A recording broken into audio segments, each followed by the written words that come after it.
I thought it might be wise to talk to you today a little bit about the pastoral strategy and where we are in that process. As you will remember, we had a look at the first part of the returns that had to be sent into the diocese. It was before Easter. We were looking at them at Sunday Mass. There were sheets that you had, and to give you an opportunity to go through the various questions that the diocese were asking us to reflect upon. And then before Easter and after Easter, we had a couple of meetings.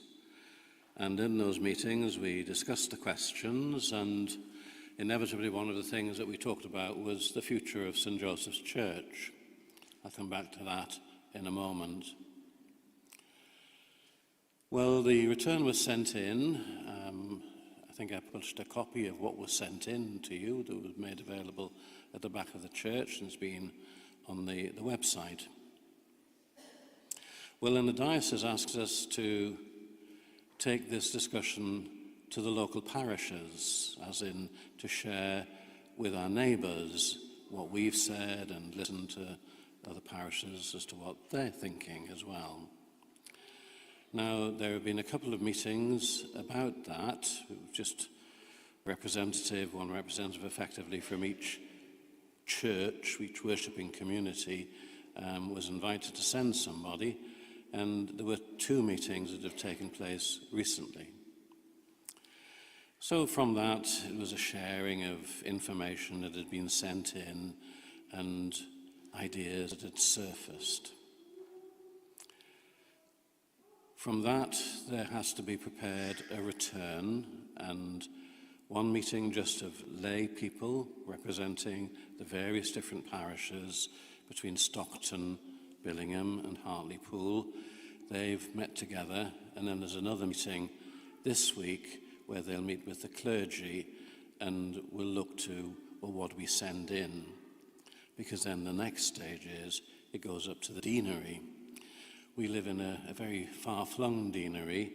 We stretch from Hartlepool right across to Tow Law, so quite a lot of variation in terms of the parishes, their experience, their hopes and expectations, of course. And then eventually, after the deanery has looked at it, it'll then finally go back to the bishop for him to kind of see whether there are any particular conclusions he can draw from it, what kind of things can he plan for. So that's where we are in terms of the process.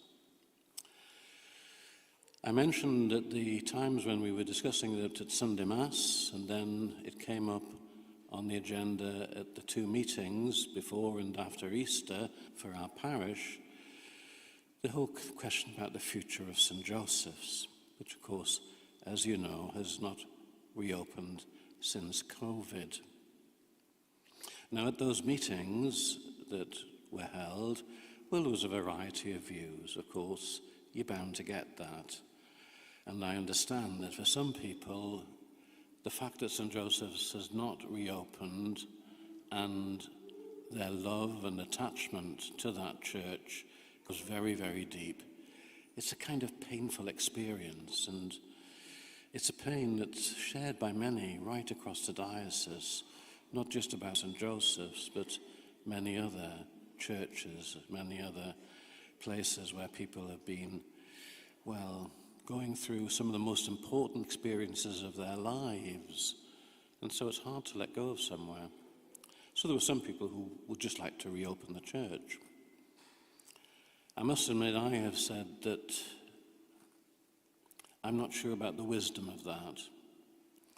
As much as anything else, you have to think of, well, do we have the people to provide for 3 churches? Now, I know we're in the holiday period, but if you look around you now, we're just over half full here at Holy Rosary. Last night, we were less than half full at St. John's. So if we reopen St. Joseph's, we're going to be redistributing this number of people who come to Mass over 3 churches as opposed to 2. And you have to ask, is that wise? Are we really putting to best use our resources? So there's that question. I certainly raised it. And I know that there are other people who question, well, could we do other things with St. Joseph's Church?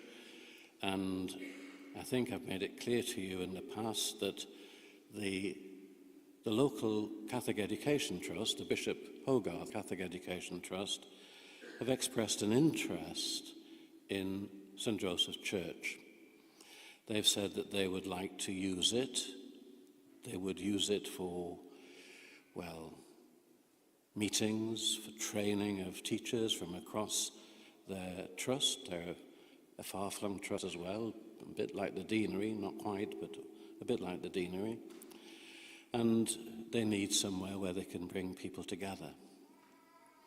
They've also said that there could be acts of worship in the place, and it might even be that we could have masses there. And I know some people had suggested, for example, that we could use St. Joseph purely for the weekday mass that we have on a Tuesday morning at St. Joseph's School. So you have to ask yourself, is it wise for us as a parish to maintain a church for a single mass with school children? I know that mass is open to everyone, but to be honest with you, while we get all the children in, 6, 7, 8 perhaps, adults come to that mass. It's not a huge number. So is that, again, a sensible use of the building just for us?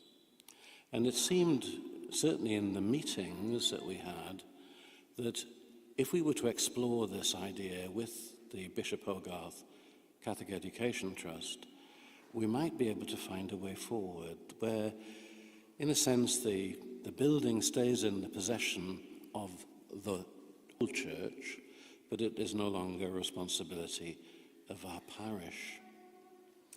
It would mean that technically we formally close St. Joseph's and hand over it for use by the Bishop Hogarth Trust.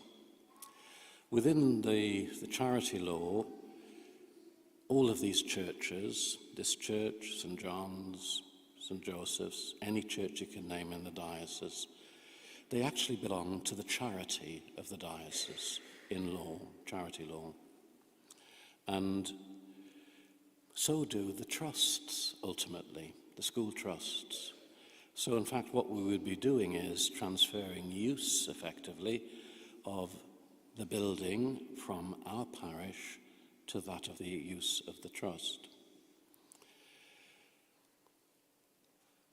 In order to be able to do that, we have to satisfy charity law, and it'll have to go to what's called the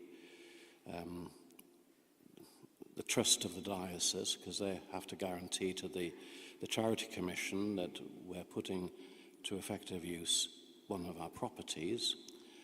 From the parish point of view, we have to ask the Council of Priests if they approve of it, because it's not just a parish decision, it's also a diocesan decision whenever you close a church.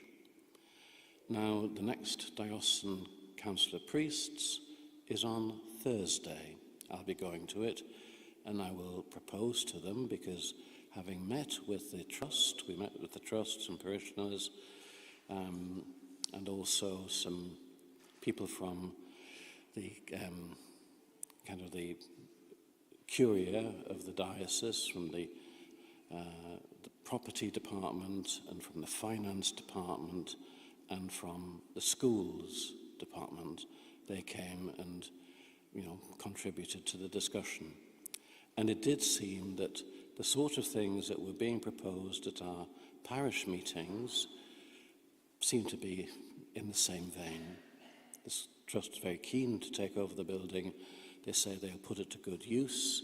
It'll be within the Catholic family, and there will be the opportunity at times to have Mass there. We cannot guarantee it'll be every Tuesday morning Mass, because they might use the building for other purposes at times. But it would be from time to time we could use it. Certainly, I would hope that as the building is handed over to the Bishop Hogarth Trust, assuming it goes through the Council of Priests and the trust of the diocese, that we'll have some kind of mass of thanksgiving for all of the good that has been done in St. Joseph's over the years, how it has touched the lives of so many parishioners. We can't do it before we hand it over, because at the present moment, the church is not in a condition that you could use.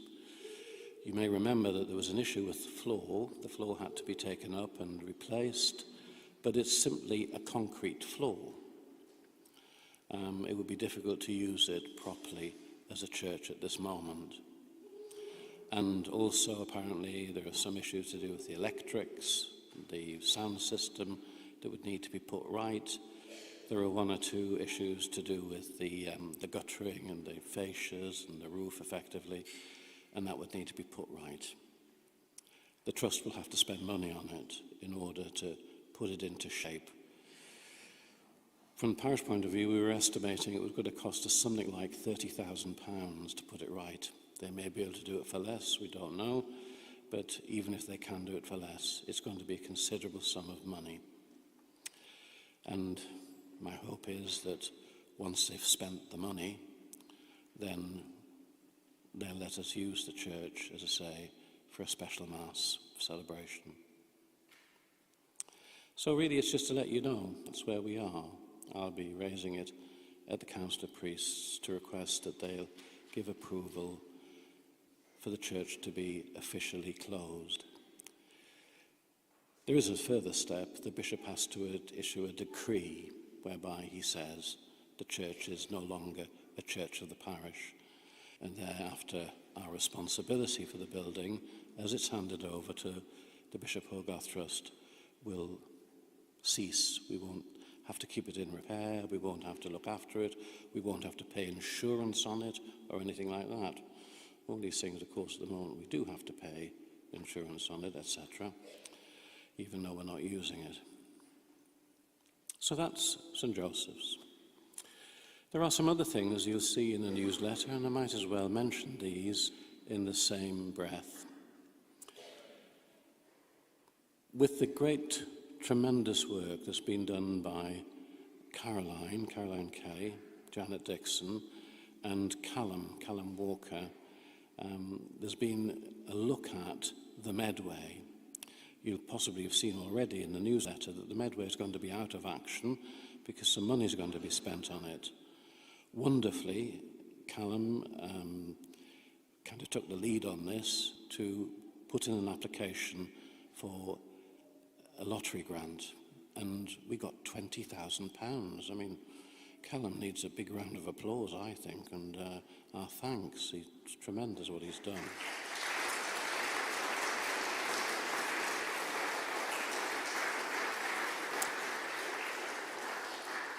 I bet he's gone all embarrassed now. So we're going to spend the money on the Medway. It'll be a bit more than the 20,000, but it's the lion's share of what we're going to have to spend to, well, make the Medway more usable, give it proper wheelchair access. As you know, there's a threshold over at the door that you can't get a wheelchair by yourself over. You need assistance. It's trying to provide for that, refurbish the kitchen and the toilets, etc. It also raises another question. I talked about it at St. John's last night. There is that room at the back of St. John's, by that I mean in the sacristy area, which in the past has been used for various social gatherings. Well, when I arrived, there was plaster peeling off the walls, there was an issue with rain coming in, and the roof has been fixed, the plaster seems to have been dried out, it's been redecorated, but there's work needs doing on the kitchen. And so that's something that we'd have to look into as well. It won't be anything like the kind of money we'll spend on the Medway, it's just a very small kitchen. But there are some things that need replacing. Needs a new cooker, for example. But then there's a kind of a moment of hesitation. You see, if we spend, I don't know how much a new cooker would cost, whether it's several £100s or whatever, you've got to ask, to what purpose is such a thing going to be put? What's the benefit that we gain from it as a parish? So I asked the parishioners at St John's, and I'm asking you to think about what ways in which we could use that room, especially if we refit the kitchen out so that, you could have social events. It's only a small room, but in some ways it's very handy. In some ways it's handier than the Medway, of course, because it's all on the flat, contiguous with the church. Whereas here you've got to go out around the back and along the side. But having said that, the Medway is of tremendous value to us as well. So really, I'm looking for ideas. I'm looking for any suggestions. But that takes me back to